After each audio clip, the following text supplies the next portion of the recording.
and welcome to our teaching for 21st century webinar brought to you by the David Horowitz Freedom Center and the Glazov Gang.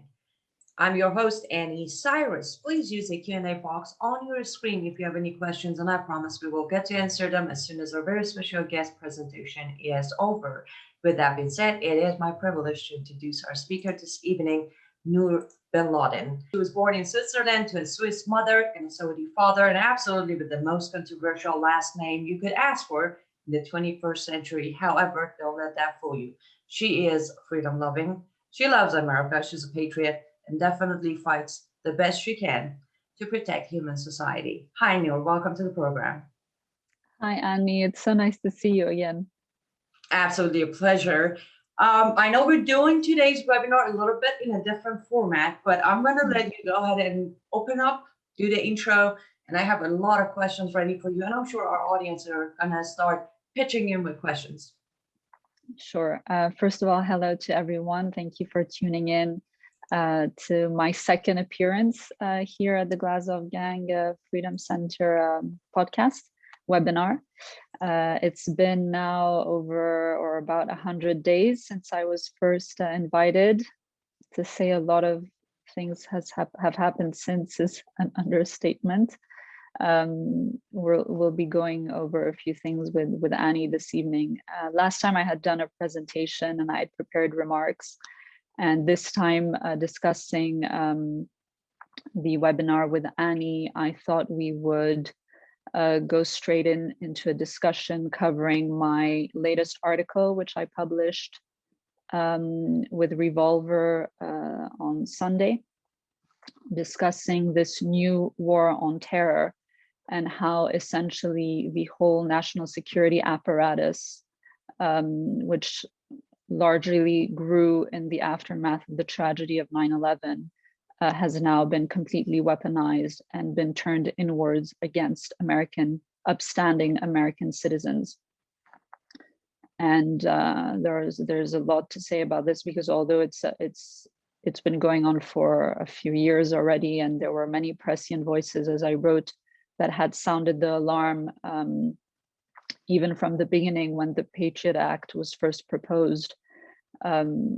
This has clearly intensified and accelerated the past few years since the upset, positive, obviously, in my opinion, upset of President Trump being elected the first time in 2016, and all the abuses of the national security apparatus that ensued in trying to take him down and those around him. And now we see that it's been completely weaponized against, Mr. Joe that just wants to go have a walk in Washington, D.C. to state his beliefs and protest peacefully for the right of free and fair elections. And we'll definitely get into this during this talk, because one of the most important things that I've been following up closely with is this whole 1/6 insurrection hoax. There's no other way to put it. And there are so many facts about this event that has been so dishonestly reported in the news that it needs clarification. And everybody who is watching, I hope, will then go and look at the information I'll share and share it in turn with everybody around them to rectify this grave injustice that is being done to upstanding Americans, and the smear campaign that has been waged since. So, I mean, there's so much to unravel just from that point with the insurrection, because from that ensues, the justification to resort to these egregious practices to spy and target Americans who are, in effect, according to them, dissidents of their regime. So this, I think, sums up a little bit the topic of what I wanted to discuss for my second appearance. Absolutely. Actually, let's start it off right here, January 6th.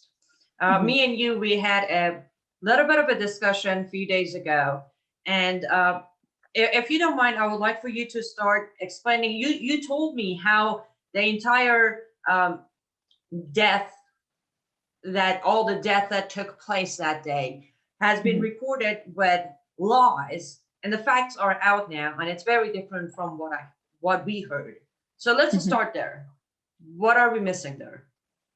Okay, so just to give a little bit of context, I was here in Switzerland on January 6th, although my heart was in Washington, D.C. with all the Patriots.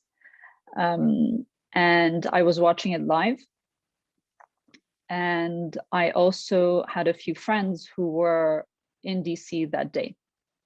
Shout out to my friend Jen, who might be watching.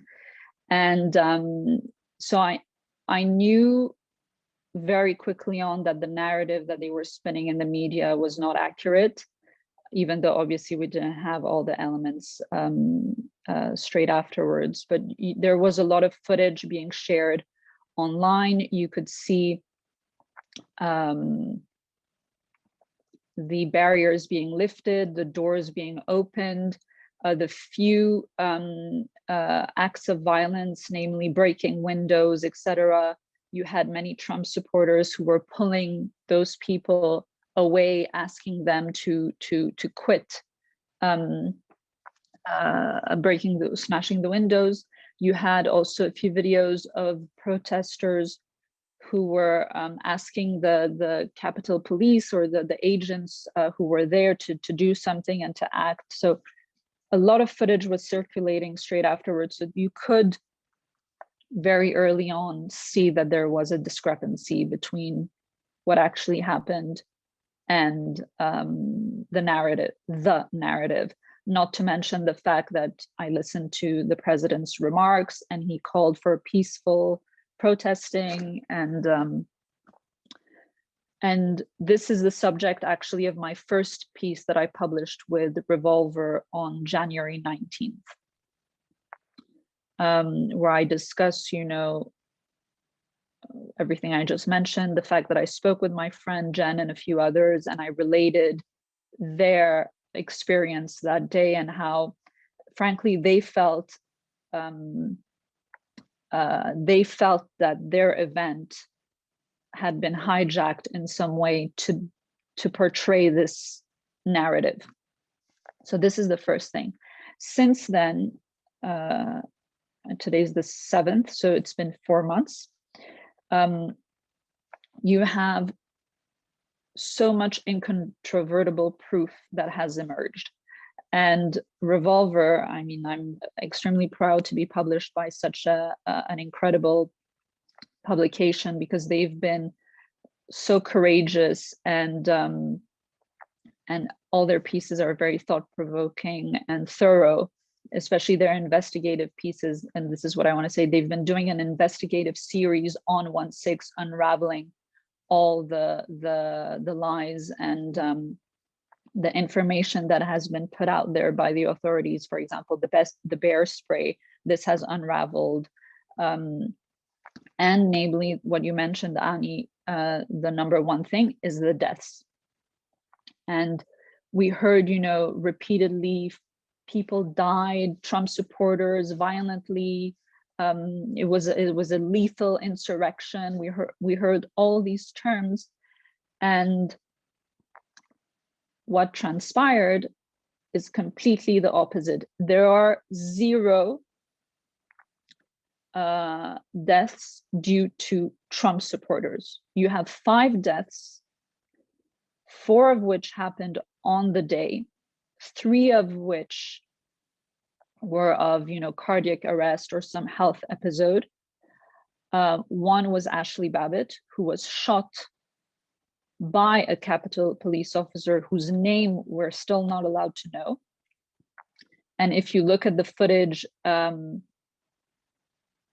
there are so many questions surrounding this death, because she didn't act in a way that justified the use of force or self-defense by that officer, who we cannot see on the video. And the 5th and most egregious case of all is this Officer Sicknick person, a Capitol officer who actually died the following day, so not even on the same day. And why this case is important, it's because the whole lethal insurrection narrative that was used to justify the impeachment of President Trump, and in effect this smear campaign and labeling of the people, of the Trump supporters who went to DC on that day as domestic terrorists and extremists. The narrative was that he had been bludgeoned to death by a Trump supporter with a fire extinguisher.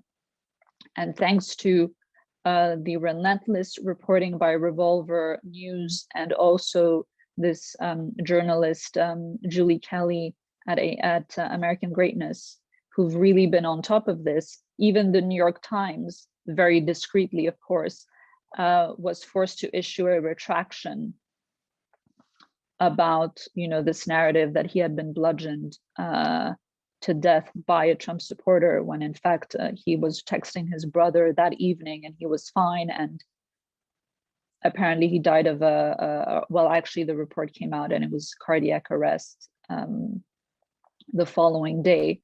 So quickly you see that we have lethal insurrection, armed insurrection. And again, this was unraveled as well. It wasn't an armed insurrection. All of this narrative to portray this event as this huge crisis and attack, as they say. Oh my goodness, that makes me so angry.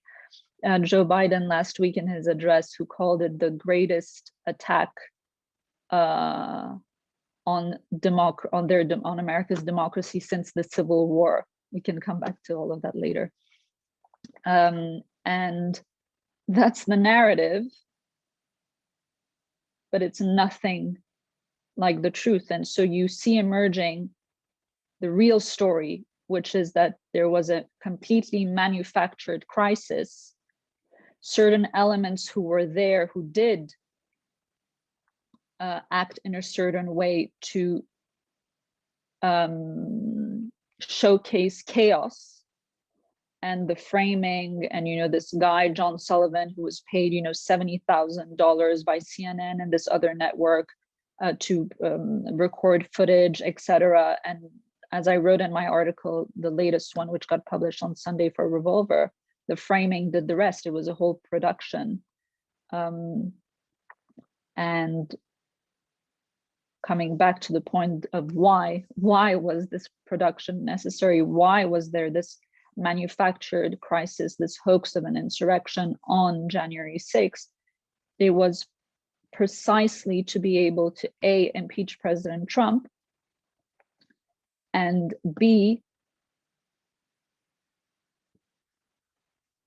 go and target Americans under the guise of them being domestic terrorists, extremists, and white supremacists. And I'll let you chime in, Annie, if you want to say something before we go into the ways that they're doing that, maybe. Of course, I agree with everything you said, and then I'll add this. I wasn't there myself, but I did talk to people who were there, and I agree.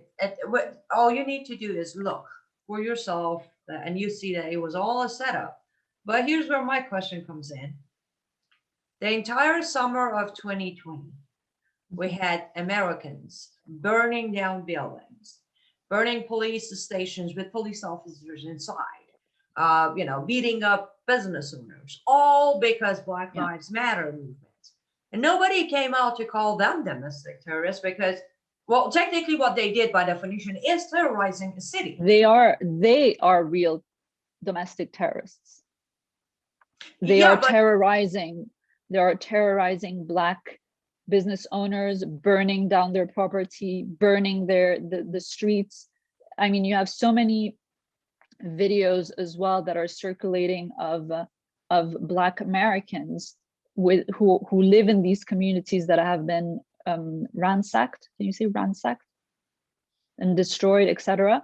Who are saying these people don't represent us. Exactly. But here's my question for you. Kamala Harris back then came out and encouraged these terrorists. She bailed them out by raising money. Exactly, that's what I was going to say. Not only did she encourage them, she was raising money to fund their bail. Exactly. So I guess I'm gonna ask you the second why. Why is it that not just America, but every single place is okay? Why is it that governments of other countries have accepted this administration that publicly and openly supported, encouraged, and financed a group of domestic terrorists in America? Well, I mean, we could talk about this at length, but there is clearly a similar agenda across the board between many different countries who espouse the same agenda in their respective countries, whether it's France or the UK. I mean, you saw these movements also emerge in these places as well, and it's also tied to everything that's been going on with COVID the past year, and you do see the absurdity and the hypocrisy of certain demonstrations being allowed versus others that aren't. So if you want to protest against lockdowns, you're not allowed. But if you want to protest for Black Lives Matter, then that's no problem. So anything that is being condoned or allowed or encouraged by the media, by our leaders, governments, helps to serve their agenda, which is very sinister. And we could go into the macro and discuss, the moves that are being made very blatantly to a form of supranational government that ties all these countries together. But I mean, there's a Well, I'm lot to glad say you said about that that. because I was hoping you would say that.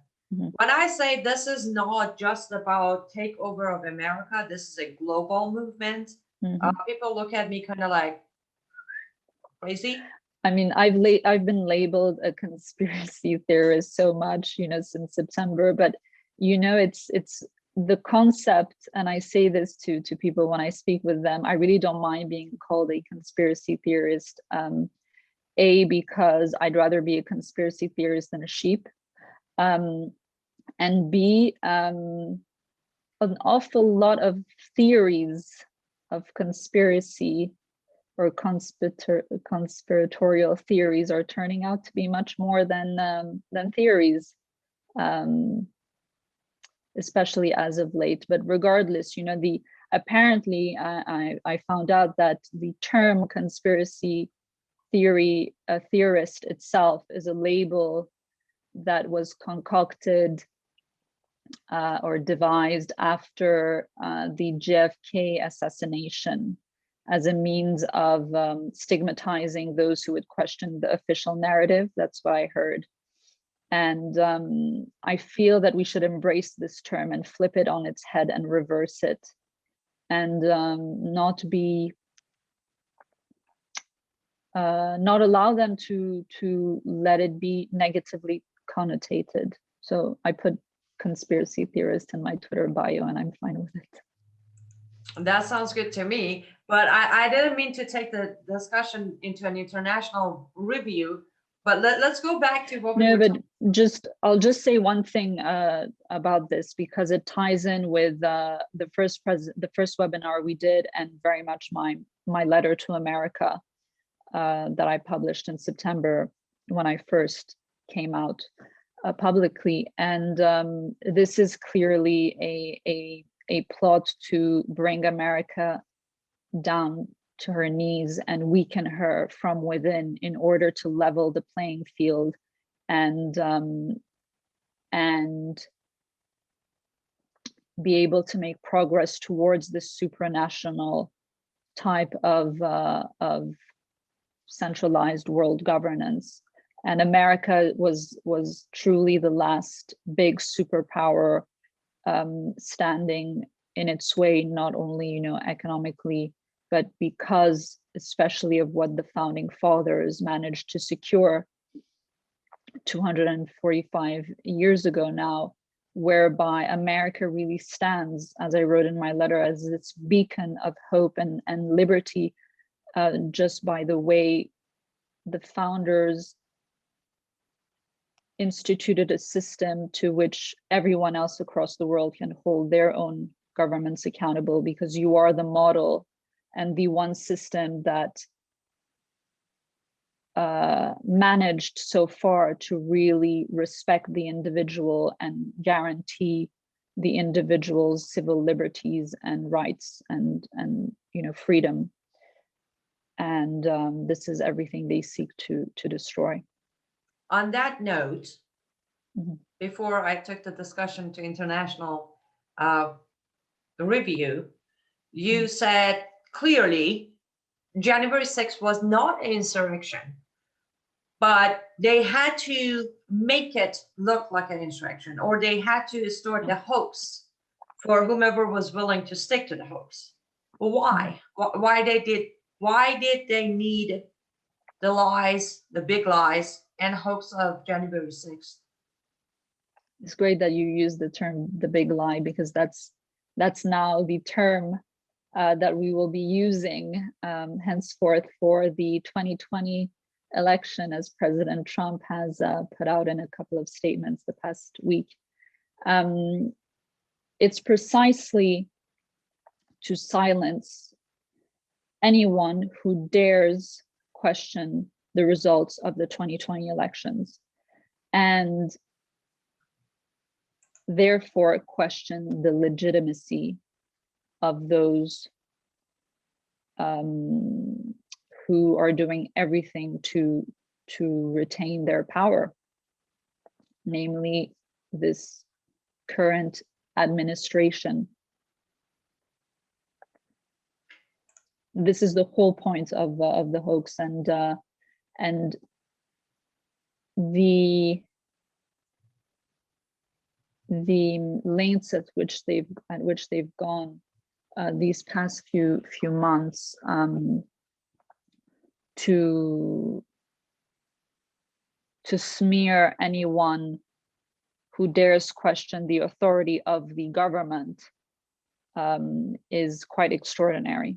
Watching, from afar from here in Switzerland, it's been astonishing, all the information that's coming out. It's interesting the term you used, how dare anyone questions the authority of the government. Funny enough, sometimes actually, Noor, I feel like my fellow Americans have forgotten that we the people are the boss. Yes. The government works for us.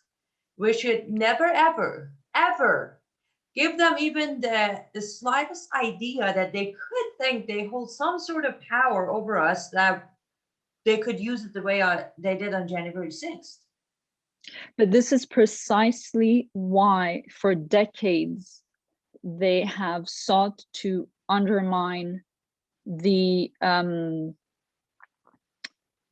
greatness of your founders and what they were able to build in America, the system that they built, and why you can see that this started already a few decades ago, but clearly intensified the last few years. The 1619 project, trying to rewrite the beginnings of America according to the first slaves that arrived in the country, and trying to intimate that America is an inherently racist country, and all these lies that they're spewing about your nation.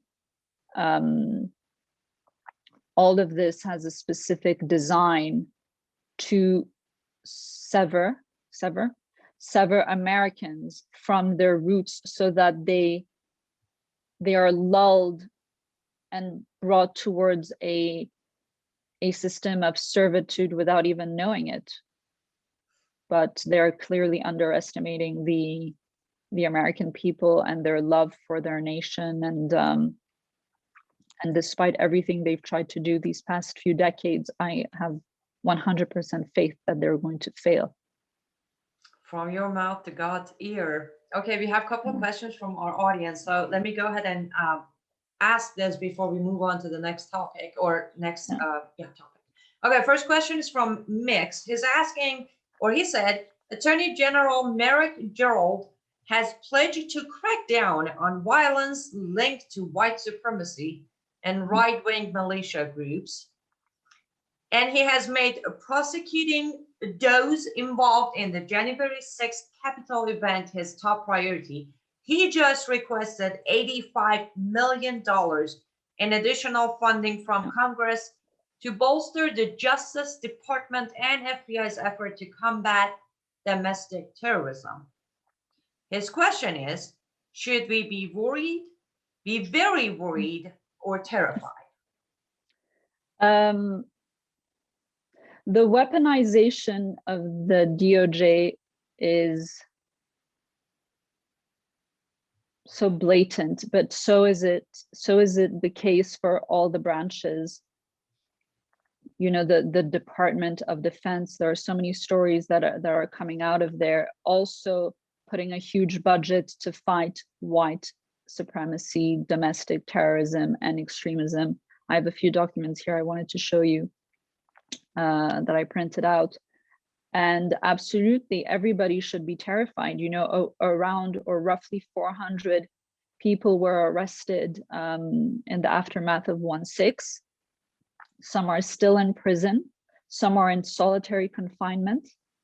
You have today one story that came out, this lady who was in DC on that day, and she got tracked down because she was on another flight and she didn't have a mask on, and she was reported, and then they matched from that complaint her picture, and they found out that she had been, so I mean, the FBI, the thing that should really terrify every single American is that the FBI is spying on its citizens, on American citizens without warrants. And you have, sorry, there's so much information, but especially that came out in the last 10 days.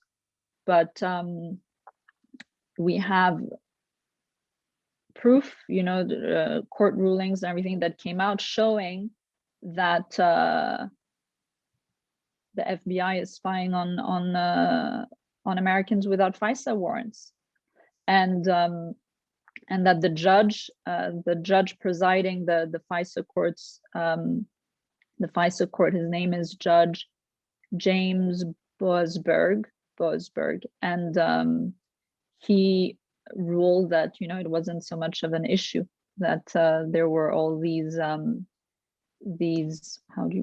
the word I'm looking for? Not breaches, but anyway, a huge disregard for the process that you're supposed to go through in order to spy on American citizens, namely to obtain a FISA warrant. I mean, Americans' Fourth Amendment rights are being shoved in the garbage bin at the moment. A complete disregard for their rights, not to be spied on or have your assets seized. I mean, look at what happened to Rudy Giuliani. Was it last week or this week? I don't remember. There's so much information coming out, but yes, everybody should be terrified in America about what's going on, whether it's from the DOJ perspective, working in conjunction with the Department of Defense and the different agencies that sit within the Department of Defense. I mean, the document that I have here, I have a couple, but this one from DARPA, for those who don't know what DARPA is, Defense Advanced Research Projects Agency, called Extremism and Insider Threat in the Department of Defense. And so they go and list the different threats and the different types of extremism. And one of them they refer to as Patriot extremism. Let me find it.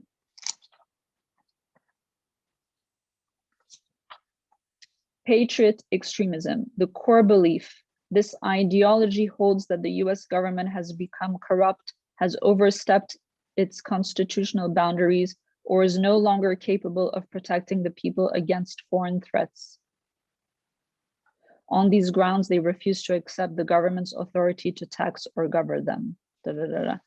So this is the whole premise of the American experiment. You are supposed to be allowed to remove those you've elected if you don't feel that they represent you or that they don't live up to the oath they've sworn to uphold.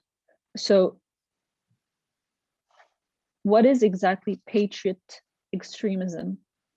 Can you, Annie, what do you think about what I just read to you? Well, I think the first thing I'm going to say is I go back to what I always go back to, Second Amendment. The reason we have the Second Amendment is so we can actually defend ourselves against the government. So I guess our founding fathers always thought about the day that we might be extremists or radical patriots and try to take our country back. They were brilliant.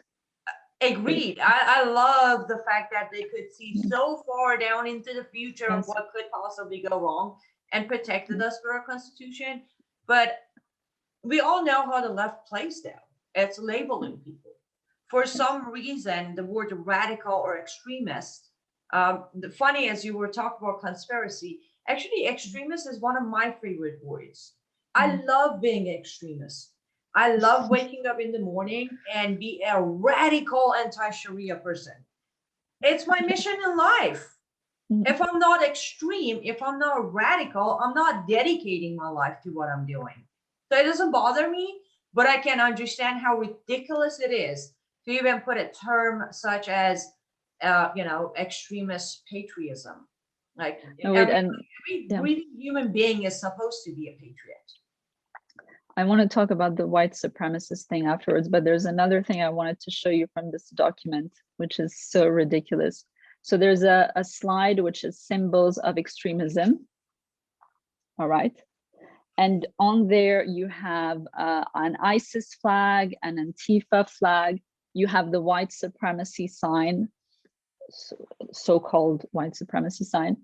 And one thing that I absolutely love, but this is ridiculous.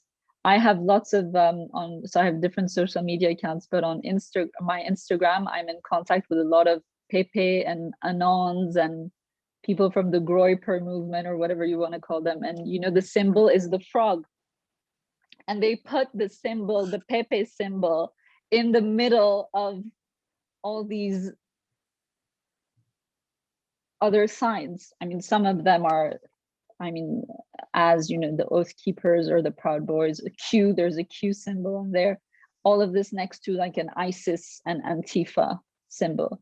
And just to say so, shout out to any of the Groypers or my anonymous friends from Instagram who are watching. They're the kindest, sweetest, non-threatening people who are just making memes and posting memes online, which are hilarious. And they're being treated as domestic terrorists because their memes are so effective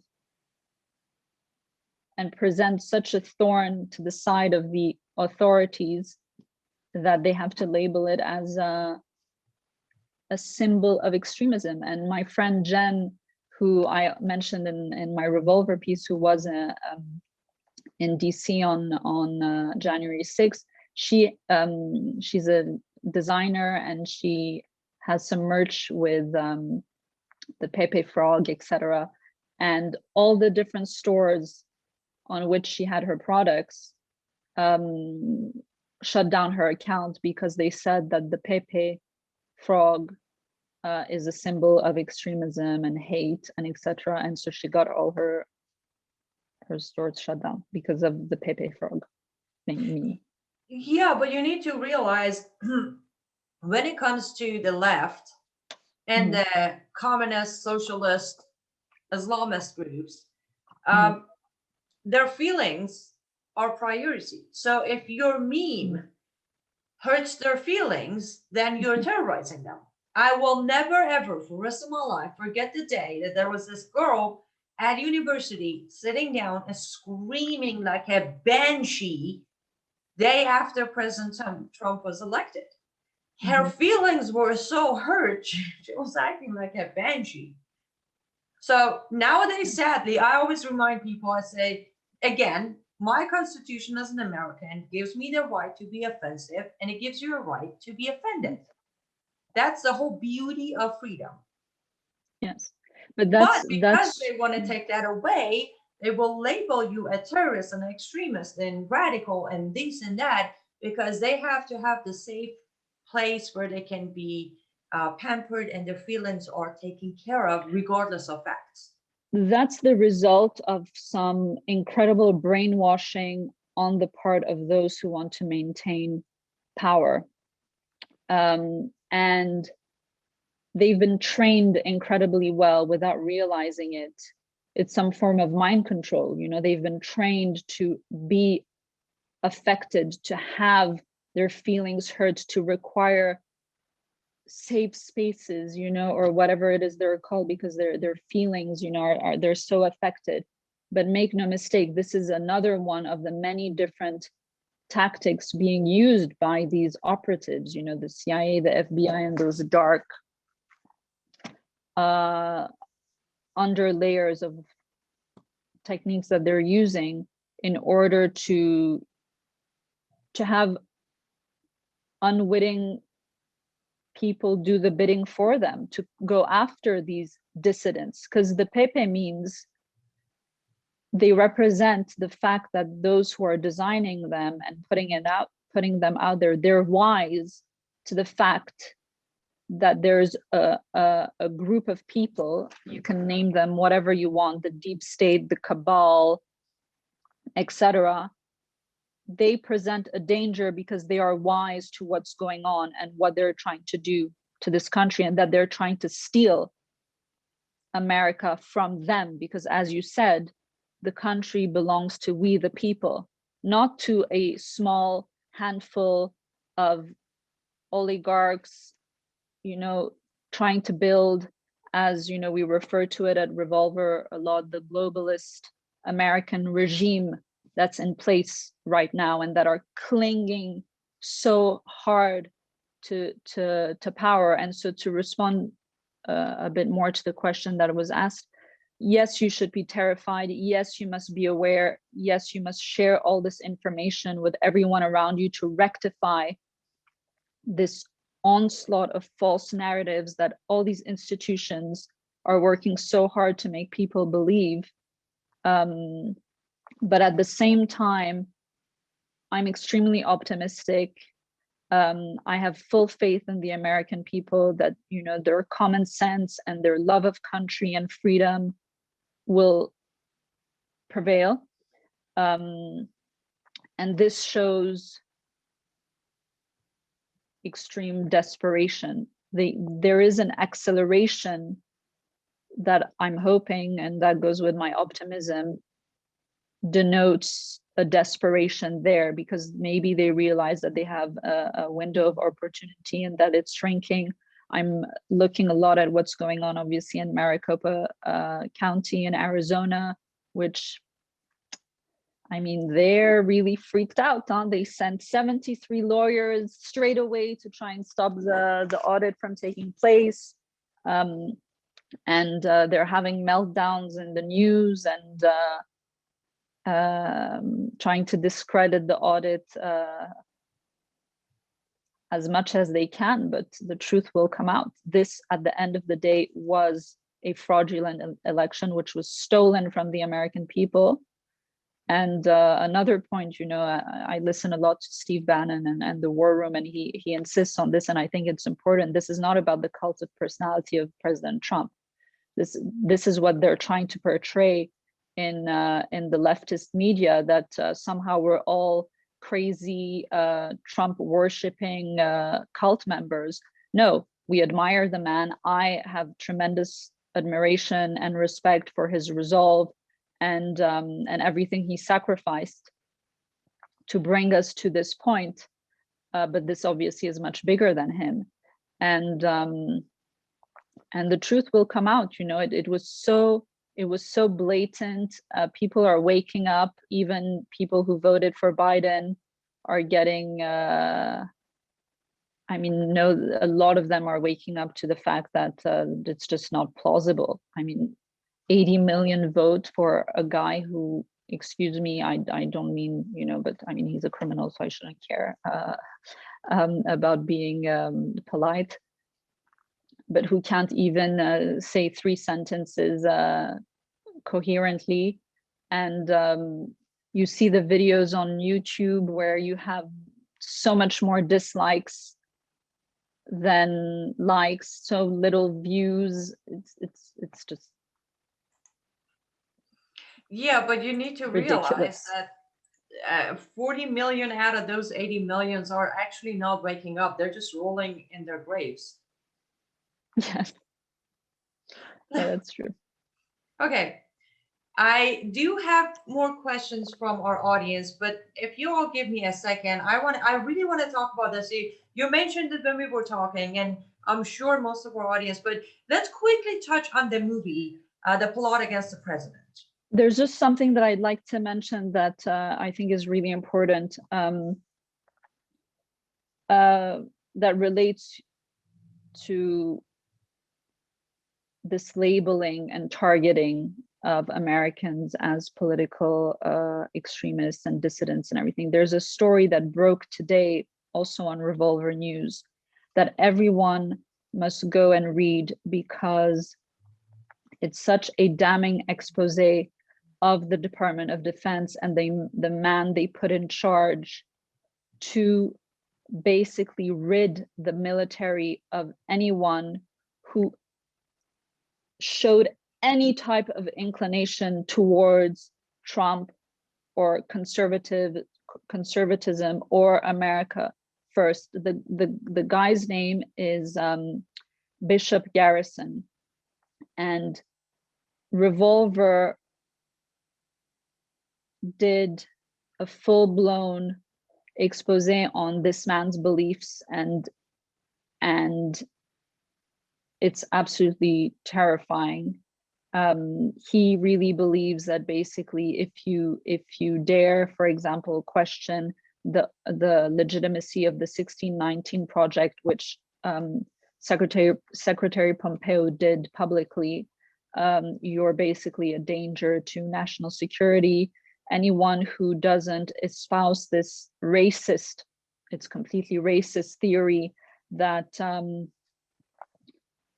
white people are inherently racist, you're considered to be an extremist. And the views of this man are so appalling, and he has been chosen as the minion in charge of identifying and targeting personnel or officers, etc., within the Department of Defense. And this article is of utmost importance to be shared with especially members of the military and veterans who need to know what's going on in the military. And it's of course of interest for every single American as well. So yeah, go check it out. It'll explain everything that I'm discussing, but much better with my shoddy oral skills in English. I feel much better writing, but it's worth it. Every exclusive piece of Revolver goes into great detail about everything that I've covered so far in the webinar tonight, and has all the corresponding links. Also, this DARPA document is linked to in one of the pieces. I'm not sure if it was the one from today or another article, but all the information is there. So I highly encourage you to go and look at it and share it with everyone, because the work that they do is invaluable in fighting the narrative with all its components and what they're trying to make us believe about America, Americans, and patriots.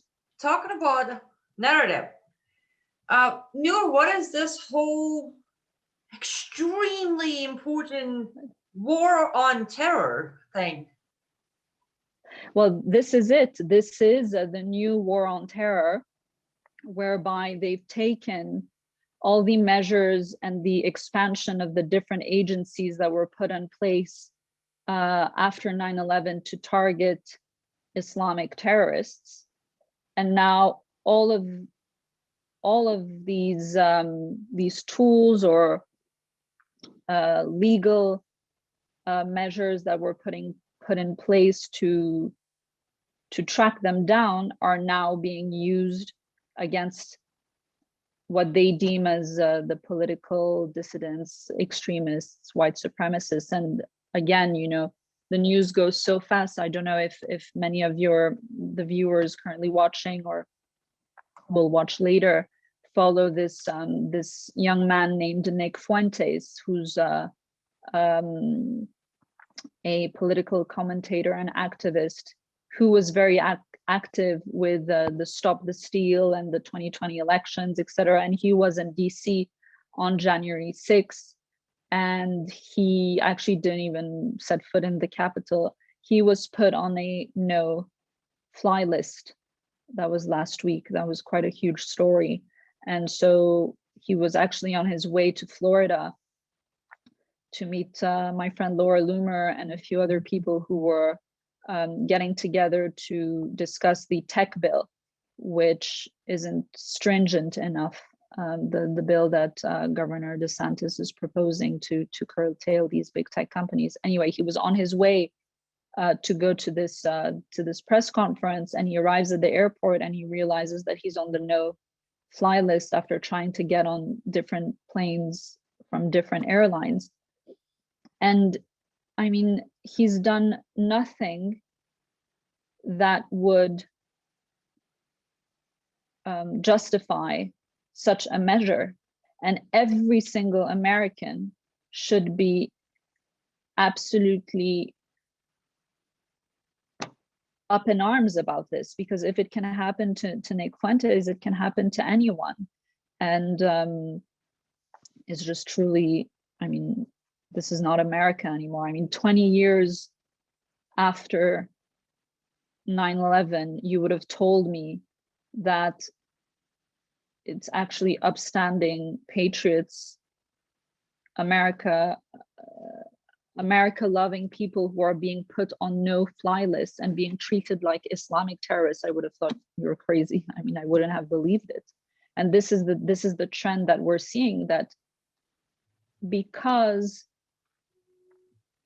they are going against the regime, this is the term that I use most frequently, they're going against the regime, they are being treated like, well, worse than terrorists, because as I wrote in the article, the last one, you have the borders, which are completely open. All kinds of terrorists are going through, cartel leaders, MS-13 gang members, Islamic terrorists as well. Just the other week, they arrested a few Yemeni terrorists at the border. Thankfully, they caught those ones, but who knows who's how do you say, getting through without being caught.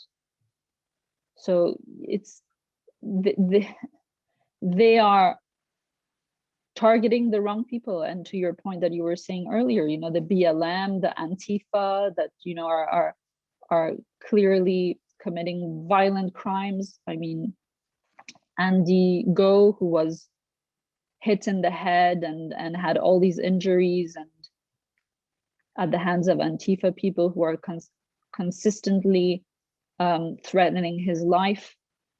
And all these people, they get a slap on the wrist, and then they're released. And well, I would say who's looking at it, because to them they're actually targeting the right people, the people who love their freedom, the people who are aware of what's happening, the people who would say no to Sharia.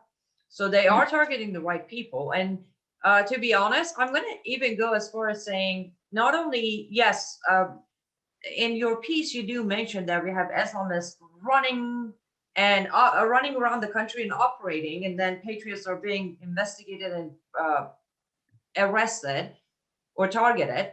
But I'm going to go as far as saying we have people like Rashida Tlaib, who are in Congress. In And Congress. they stand there and say, wipe us right off the map and yay, Palestine. And they get away with it. The America does the same thing. You have actual terrorists in Congress between Exactly. her and Ilhan Omar. I mean, but all, I mean, not even these two because they're Muslim, but I mean, clearly we know about Ilhan Omar petitioning the judge to have leniency on ISIS sympathizers in her state, etc. So I mean, but Maxine Waters is a terrorist. Yes, she is. But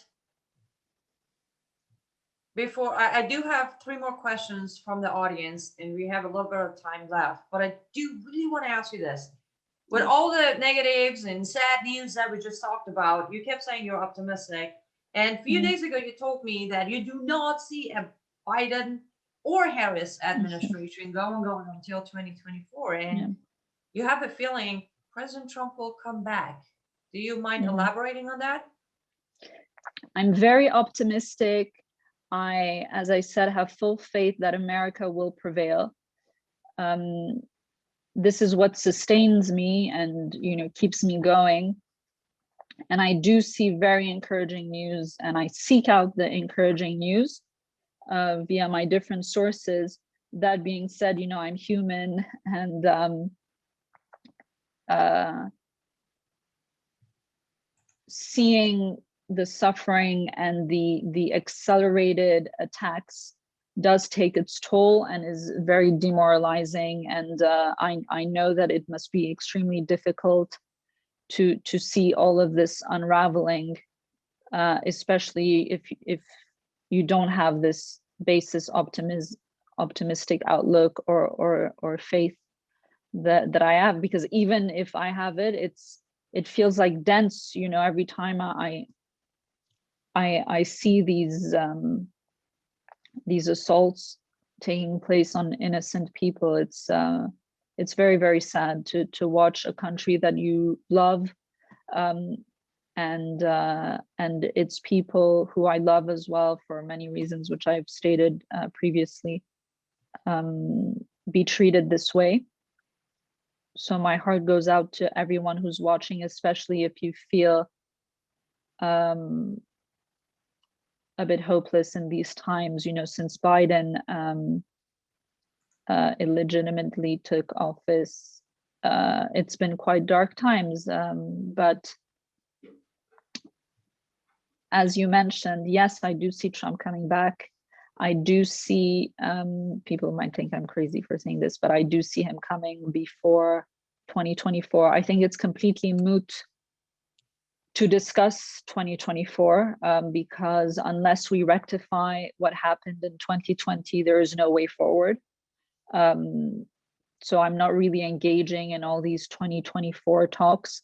I'm very much focused on what's going on right now, the Maricopa County audit, the following potentially audits that will ensue. I know that some other counties and other states are demanding audits as well. I'm following people deemed controversial, like Lynn Wood or Mike Lindell, who I adore, who was a guest, I think not long ago with Jamie. That interview is great. Everyone should go watch it. The interview that Jamie did with Mike Lindell. I watched it and I just wanted to give him the biggest hug. And you know, of course, one of my heroes, General Flynn, and the different statisticians, Jovan Pulitzer.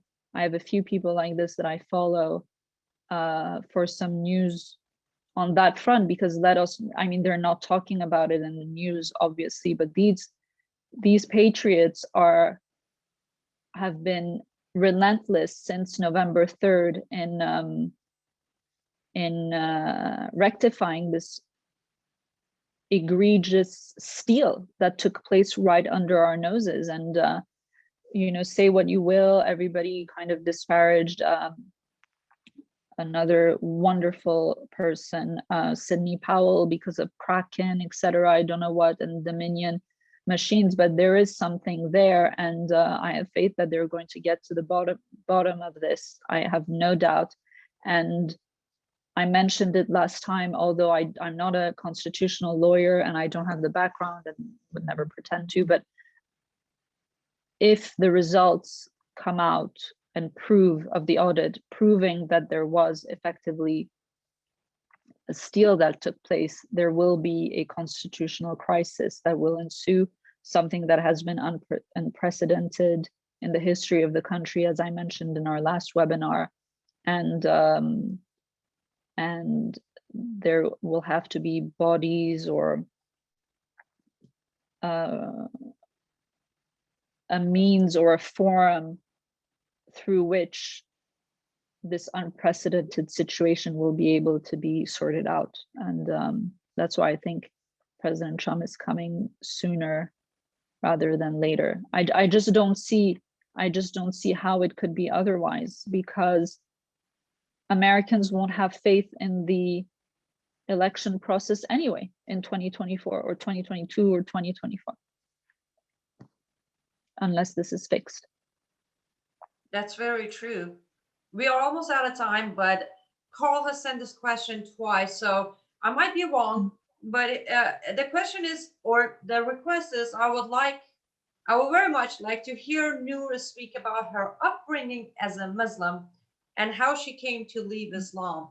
Am I correct that you weren't actually raised a Muslim, right? I wasn't. You So weren't. that's actually a good question. Thank you for asking it, Carl.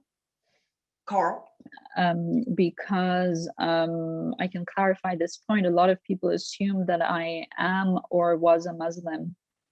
I've never been a Muslim because my parents split up when I was 8 months old. They were already in Switzerland, so I've actually never set foot in Saudi Arabia.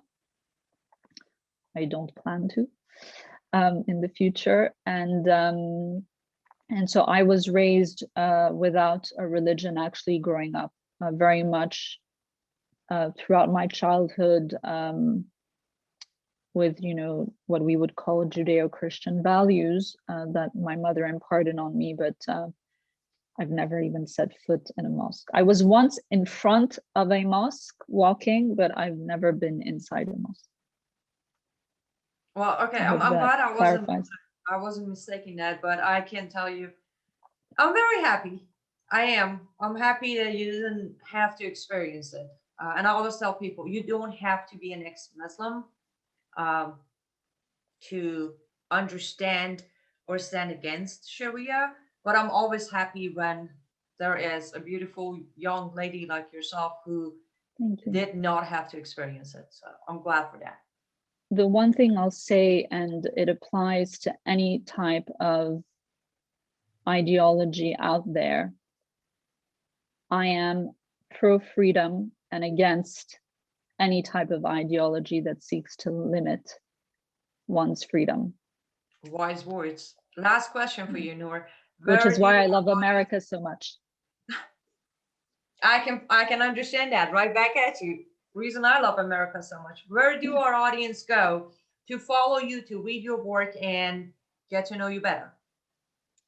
I would say my website has most of my work in terms of my writing. So that's noorbinladin.com, and spelled BINLADIN, as you correctly put it in the webinar info. Thanks, Annie. My Twitter is also at Noor Bin Ladin. My Telegram, which I think is the channel I enjoy the most, the medium I enjoy the most, is Noor_Bin Ladin. And I think, yeah, that's more or less. If anyone really wants to follow me on Instagram, it's at real Noor BL.